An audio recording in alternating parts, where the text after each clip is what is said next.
Franklin Roosevelt wins re-election against Wendell Willkie. Fun fact, Roosevelt was the only president to serve 3 terms. The year is 1940, and this wagon could be had at your local Chevy showroom. But before getting into all of it, I'm Jay. Welcome to What It's Like, the automotive channel that inspires you to drive something different.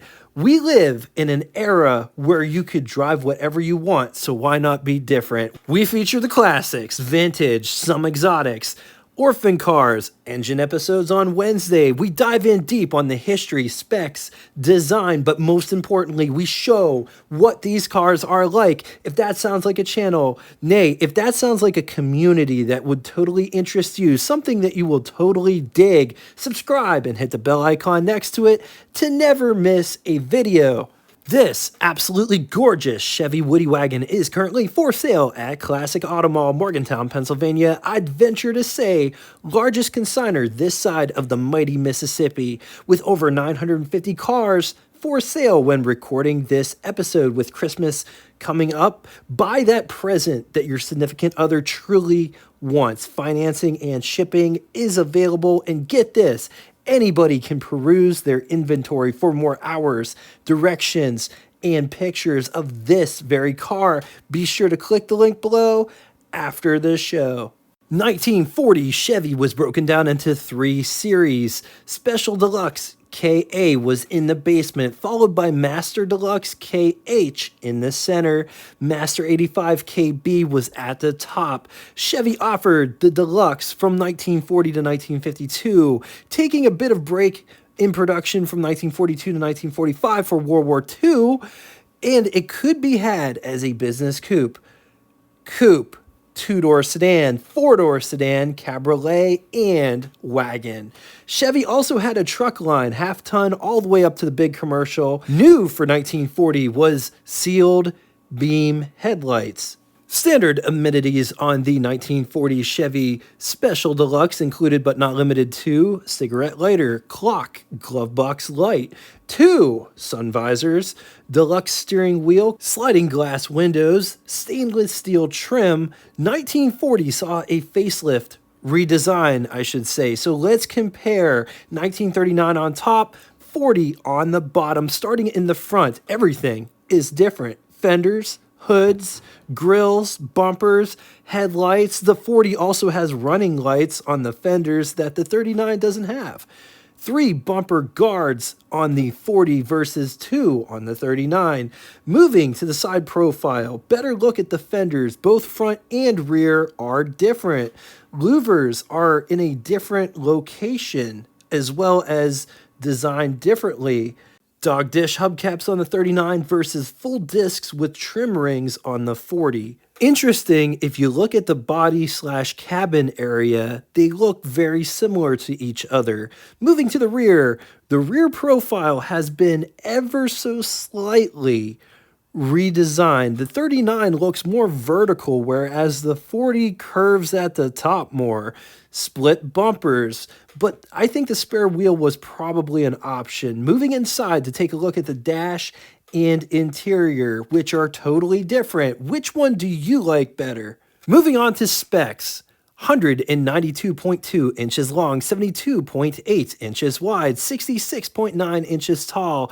It rides a wheelbase of 113 inches. It weighs 3,071 pounds. Price, this one's going to blow you away. $934 for this, which would be equivalent to, wait for it, you spending $25,620.19 in the year 2023, which would be an absolute bargain for this.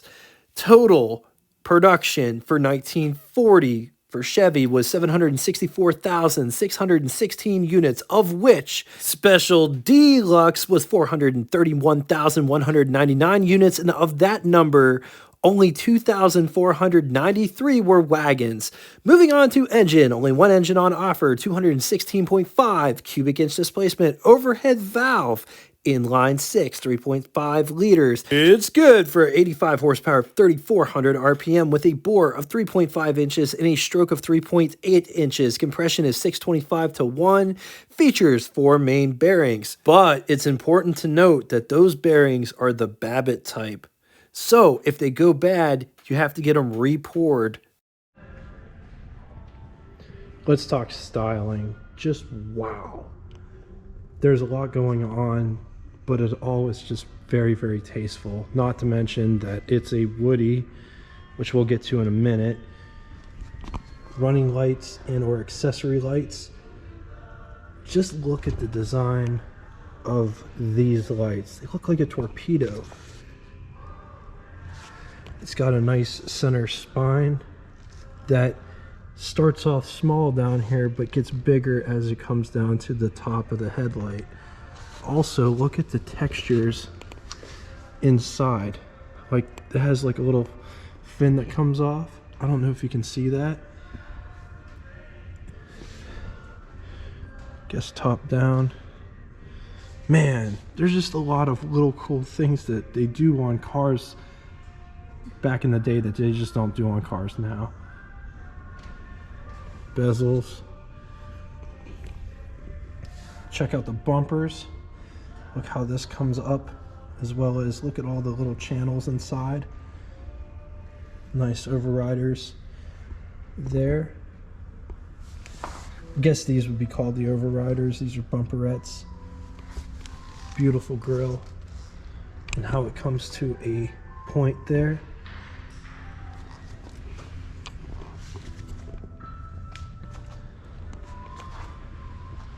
Look at the bright work coming to the lady.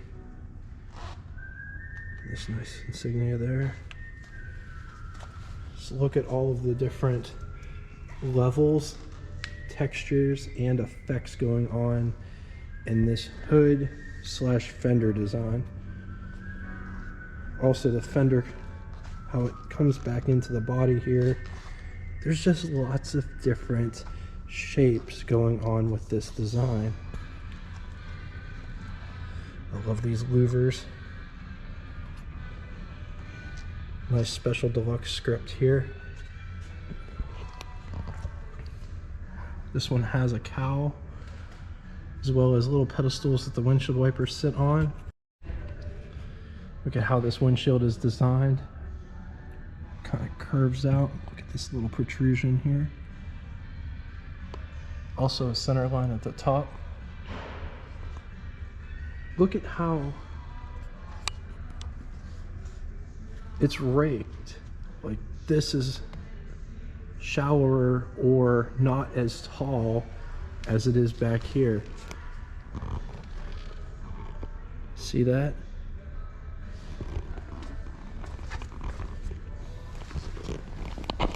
The wheel wells are rolled.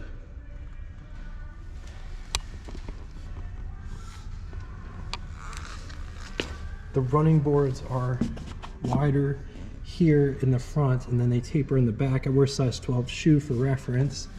And then back here, they're not as wide. This one has a spotlight. Just look at how the spotlight is designed. Also how it's mounted.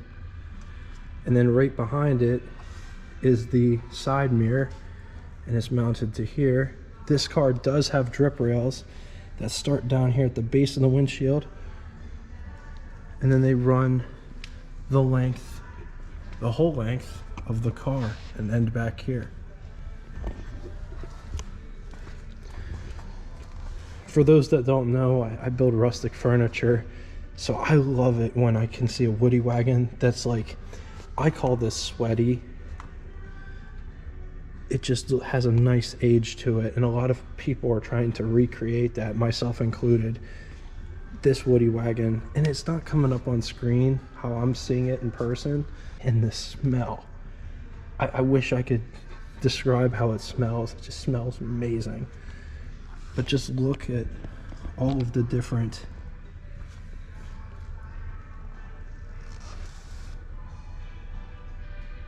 It's absolutely incredible.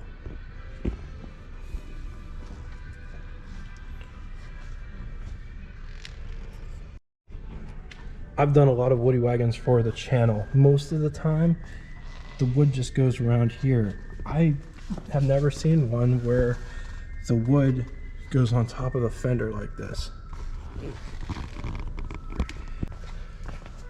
To get a piece of wood that bend like this is a special kind of skill.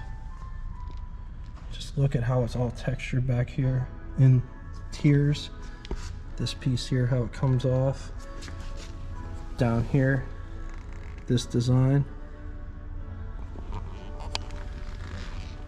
Just take it all in. Also the top, it feels like almost like a rubber mat. It's got like texture feel to it.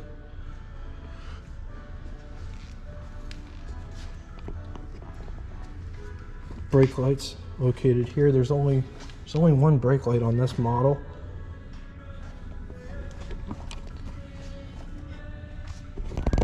This one has a spare tire mounted in the center.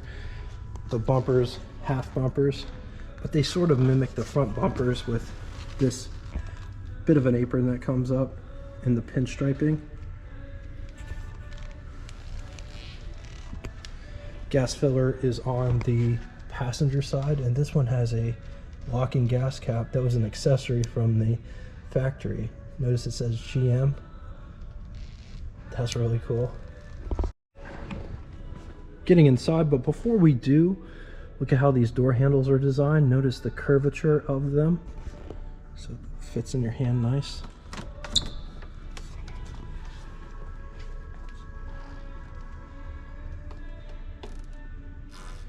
So the door opens about there.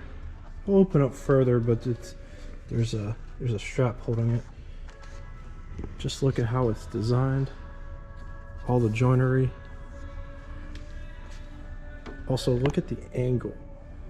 And it has to, because that's the roof line. There isn't an armrest. You just use the door frame itself as the armrest. Door handle to get out, window crank for the big window. Operates like this. Even the window.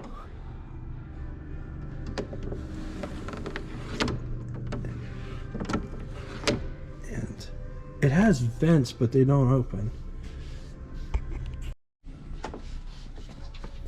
So just take a look at this interior.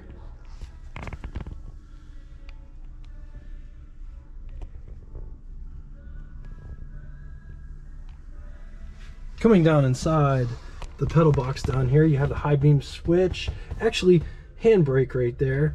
That's what that top of the cane almost looks like. It almost looks like a top of a cane. That's the handbrake and or emergency brake. High beam switch, clutch, brake, gas pedal, starter button. Here's what over the hood looks like. Here's what first person looks like. On to the button switches and knobs, starting on left and moving right. Headlights, handle for the spotlight, coolant temperature, gasoline gauge, speedometer with odometer at the bottom, amp meter, oil pressure, hand throttle, key, radio, lighter, choke, clock, glove box.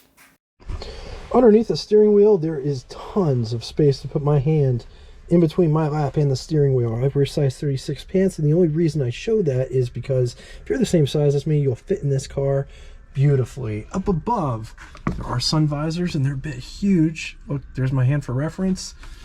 Beautiful rear view mirror there in the center. Another sun visor over here. Just look at that beautiful woodwork headliner. Absolutely gorgeous.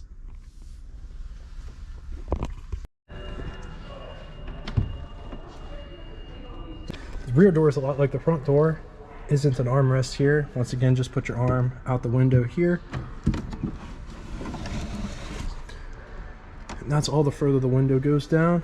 Window crank, door handle to get out. Just notice the wheel well profile there, as well as here. Look at the back of the front seat. It's wood.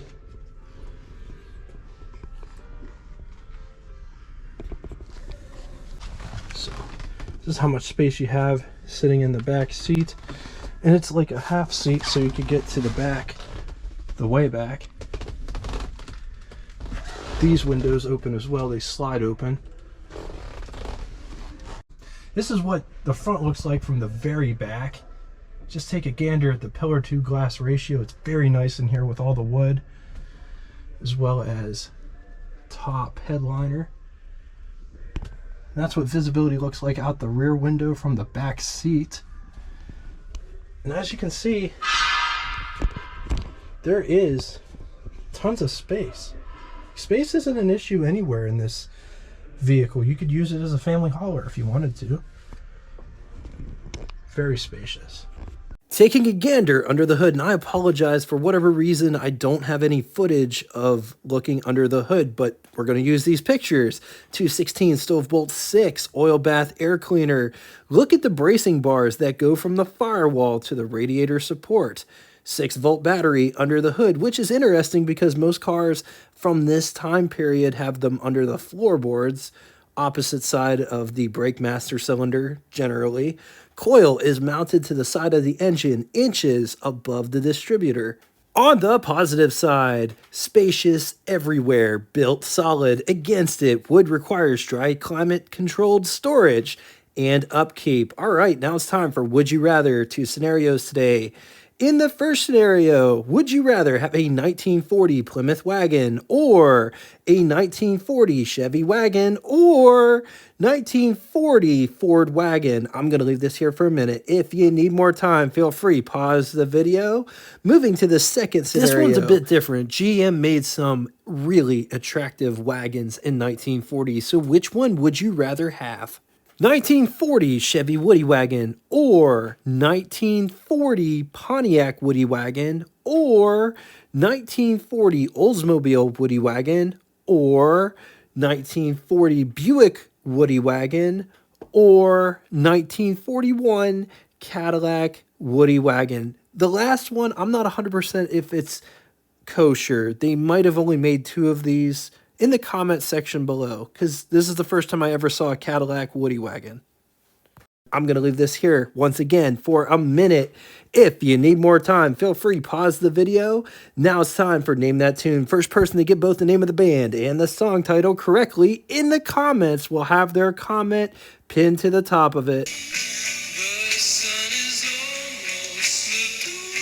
What a great song. Man, music is really powerful. It can bring back some really incredible memories that have just been swept under the rug for years. But anyway, thank you so much for coming out and watching this. If you'd like to get in touch with me, shoot me a comment in the comment section below or check out our Facebook group that correlates with this YouTube channel. If you don't have Facebook and would still like to reach me, send me an email. All of it will be linked in the description below. Just know I appreciate everything that you guys bring in the comment section. I love the critiques. I love when you guys are real with me, and I honestly loved reading all of the stories. And until next time, toodaloo!